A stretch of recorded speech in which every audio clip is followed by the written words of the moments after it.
Are you facing the frustrating error message, "Cannot execute queries while other unbuffered queries are active" in Laravel? You're not alone. Today, we will dive into this common issue and find a solution together. I completely understand how annoying it can be when you're trying to run a prepared statement and instead, you hit a wall with error messages. This is a common hurdle for many Laravel developers.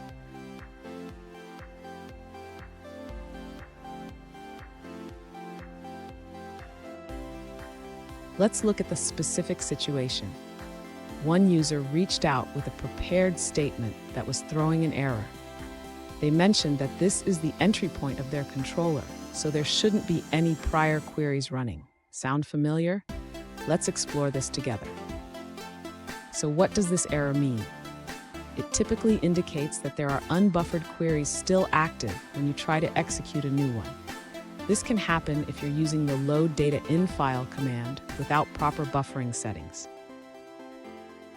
Stay tuned.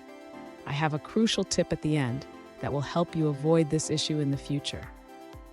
To resolve the error regarding unbuffered queries in Laravel, the user should first consider enabling query buffering. This can be done by setting a specific attribute when creating the PDO connection. Next, the user should update their database connection configuration in the Laravel environment file. This involves adding the attribute to the MySQL connection settings. After updating the configuration, the user should clear the configuration cache to ensure the changes take effect. This can be done using an artisan command. Finally, the user can test their prepared statement again. If everything is set up correctly, the error should no longer occur, and the query should execute successfully.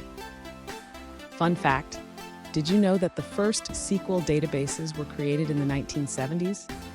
They were much simpler than what we have today, but they laid the groundwork for all the complex queries we run now. Now let's look at the answers provided by other users. An alternative solution provided by another user suggests enabling local file loading in your PDO connection. To do this, you should add the option PDO MySQL Unbuffered set to true when creating your connection. Now, let's dive into a different answer from another user. An alternative solution from another user suggests that if you're using dbSelect to run raw queries, it can cause issues with insert, update, and delete operations. Instead, they recommend using dinsert, dbupdate, and dbdelete for those operations. This approach has worked for them. Here's that crucial tip I promised.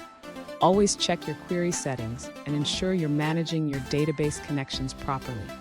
This will save you from many headaches down the line. And there you have it.